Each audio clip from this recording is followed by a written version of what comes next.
কুমিল্লার বরুড়া উপজেলার ভাতেশ্বর ইসলামিয়া সুন্নিয়া ইবতেদায়ী ও হিফজ মাদ্রাসার ছাত্র কোরআনে হাফেজদের পাগড়ি পরানো উপলক্ষে মিলাদ ও দোয়ার আয়োজন করা হয়েছে। মাসুম পারভেজের ভিডিও তথ্যচিত্রে জানাচ্ছি বিস্তারিত। গত 19 ডিসেম্বর রোজ বৃহস্পতিবার ভাতেশ্বর ইসলামিয়া সুন্নিয়া ইবতেদায়ী ও হিফজ মাদ্রাসা কর্তৃক প্রতি বছরের ন্যায় এবারও পবিত্র কোরআনে হাফেজদের পাগড়ি পরানো উপলক্ষে আয়োজন করা হয় সপ্তমবারের মতো বার্ষিক দোয়া ও মিলাদ মাহফিল। হেফজগানা ছাত্রদের সুশৃঙ্খল গমনাগমনে প্রতিষ্ঠানটি একখানা বেহেশতের টুকরায় রূপান্তরিত হয়েছে। উক্ত মিলাদ ও দোয়ার মাহফিলে সভাপতিত্ব করেন মাদ্রাসার সভাপতি বিশিষ্ট দানবীর ও সমাজসেবক গাজী মোহাম্মদ ইমরান হোসেন। এতে প্রধান অতিথি হিসেবে নসিহত সহ কোরআনে হাফেজদের মাথায় পাগড়ি পরিয়ে দেন পীর সাহেব মীর সরাই দরবার শরীফ হযরত মাওলানা হাফেজ মোহাম্মদ মেজবাহুল ইসলাম লতিফি। প্রধান বক্তা হিসেবে বয়ান রাখেন হযরত মাওলানা মুফতি মোহাম্মদ জাকির হোসেন আল কাদেরী। পীর সাহেব কাঠালিয়া আলতাফিয়া দরবার শরীফ। ওস্তাদুল উলামা ছিলেন হযরত মাওলানা হাফেজ মোহাম্মদ আব্বাস উদ্দিন সাহেব নরসিংদী। ওস্তাদুল উলামা হযরত মাওলানা হাফেজ মোহাম্মদ সাইফুল ইসলাম সাহেব। মুহতামিম উত্তর চান্দোলা নুরানিয়া হাফিজিয়া মাদ্রাসা ও এতিমখানা বিপাড়া কুমিল্লা। উক্ত অনুষ্ঠানে এন্তেজাম ও সার্বিক তত্ত্বাবধানে ছিলেন প্রতিষ্ঠানটির প্রতিষ্ঠাতা পরিচালক বিশিষ্ট ইসলামী চিন্তাবিদ হাফেজ মাওলানা মোহাম্মদ জসিমউদ্দিন সাহেব। তিনি বলেন, আমার এখানে আজকে 4 জনকে হাফেজ পাগড়ি দেওয়া হয়েছে। এখানে অনেক গণ্যমান্য ব্যক্তিবর্গ ছিল এলাকার। তো সবাই আলহামদুলিল্লাহ প্রতিষ্ঠানের প্রতি খুশি এবং এলাকাবাসীও খুশি এবং সবার কাছে আমি দোয়া চাই আল্লাহ যেন প্রতিষ্ঠানকে দীর্ঘায়ু কামনা করে এবং ছাত্রছাত্রী সবাইকে আল্লাহ কবুল করে।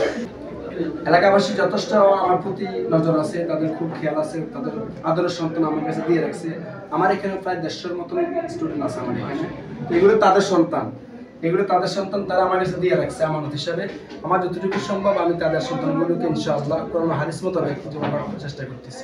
এবছর দোয়া ও মিলাদ মাহফিলের গুরুত্বপূর্ণ তাৎপর্য দিক ছিল এই মাদ্রাসার 4 জন ছাত্র ও পবিত্র কোরআনে হাফেজদের হাফেজ হিসাবে প্রথম স্বীকৃতি হিসাবে পাগড়ি পরানো হয়।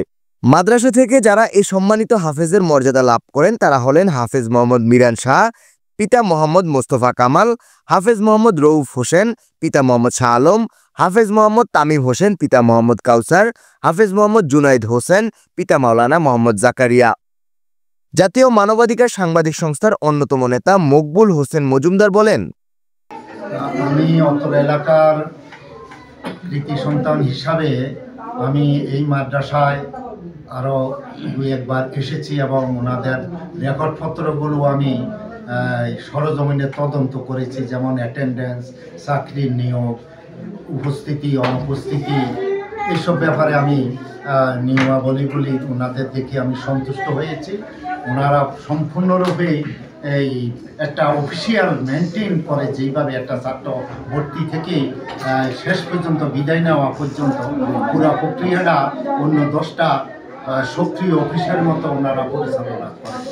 এবং এলাকার লোক, উনি একজন খুবই ধার্মিক মানুষ এবং আমি এইভাবে জানি আমার গ্রামের মসজিদে উনি বেশ কিছুদিন খতিব হিসাবে দায়িত্ব পালন করেছেন।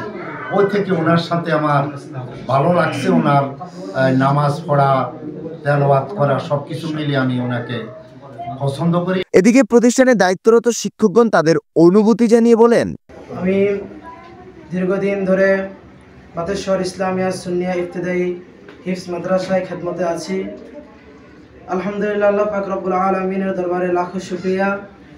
আল্লাহ পাক রব্বুল আলামিন খুব সুন্দরভাবে এবং সুসজ্জিত সুন্দর করে এই মাদ্রাসা পরিচালনা করতেছেন। আমাদের হুজুর অনেক পরিশ্রম করতেছেন। আলহামদুলিল্লাহ, আমাদের মাদ্রাসা খুব ধারাবাহিকভাবে চলতেছে। দোয়া করি আল্লাহ যেন কিয়ামত পর্যন্ত এই মাদ্রাসাকে কায়েম ও দায়েম রাখে এবং উস্তাদজিকে আল্লাহ যেন দীর্ঘনেক হায়াত দান করে।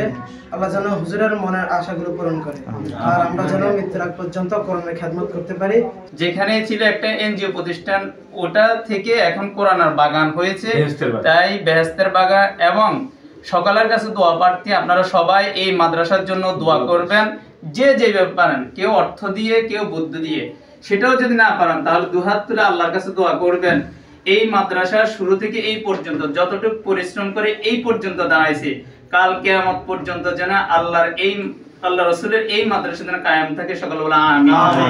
ওনাদের যে উদ্যোগ, মাদ্রাসার যে নিয়ম কানুন, যে চলন এবং ওনাদের যে ক্যাটাগরি এবং এই সিস্টেম, এতে করে খুব আনন্দিত। সারা বাংলাদেশের মধ্যে এই ধরনের প্রতিষ্ঠানগুলা হোক আমরাও কামনা করি, এবং পাশাপাশি এই প্রতিষ্ঠানটা যাতে অন্তত বাংলাদেশের মধ্যে অন্যান্য প্রতিষ্ঠানের সাথে প্রতিযোগিতার মধ্যে পুরস্কৃত হয়ে থাকতে পারেন। অনুষ্ঠানে অভিভাবকগণ তাদের অনুভূতি জানিয়ে বলেন, বেকার অবস্থায় উনি আমার মুক্তিযুদ্ধের ছাত্র ছিলেন। আজকে সফল ইনশাআল্লাহ আমি দোয়া করছি, এবং আমার যে ছেলে এখন সহমিলান, উনি ৫ম শ্রেণী শেষ করে এখন আমি সবচেয়ে দিয়েছি। সেই জন্য আমি আসলে আপনাদের সকলের কাছে দোয়া প্রার্থনা করছি, আল্লাহর কাছে শুকরিয়া আদায় করি আল্লাহ পাক যেন একজন ভালো হাফেজ হিসেবে এই স্বীকৃতি পায়, এবং ভালো হাফেজ হিসেবে তিনি এই দেশের এবং দশের সুনাম অর্জন করতে পারে। এবং আমি ওর বাবা হয়ে আসলে কিভাবে ব্যক্ত করি সেটা আমি আসলে ভাষা প্রকাশ করতে পারি না। আপনার সন্তানের নাম কি? আমার সন্তানের নাম হলো আব্দুল্লাহ জুনায়েদ। কত বছর বয়স? 13 বছর। সে হাফেজ হয়েছে? জি। আপনি কি খুশি? আলহামদুলিল্লাহ খুশি। আচ্ছা, একজন হাফেজ এই প্রতিষ্ঠান থেকে বেরিয়ে গেল, আপনি সেই হাফেজের পিতা। আরো 5 জন যারা রয়েছে বাহিরে, যারা দিনী শিক্ষার্থী পিছিয়ে আছে, আপনি কি আপনার মাধ্যমে কি আরো 5 জন ছাত্র এখানে আসতে পারে না? ইনশাআল্লাহ। সেই বিষয়ে আপনি কতটুকু আশাবাদী? আশাবাদী 100% ইনশাআল্লাহ, এবং আমি অলরেডি একজনের সাথে পরামর্শ করে ফেলছি। মিলাদ ও দোয়া শেষে প্রায় 8 শতাধিক মুসল্লিদের মাঝে তাবারক বিতরণ করা হয়।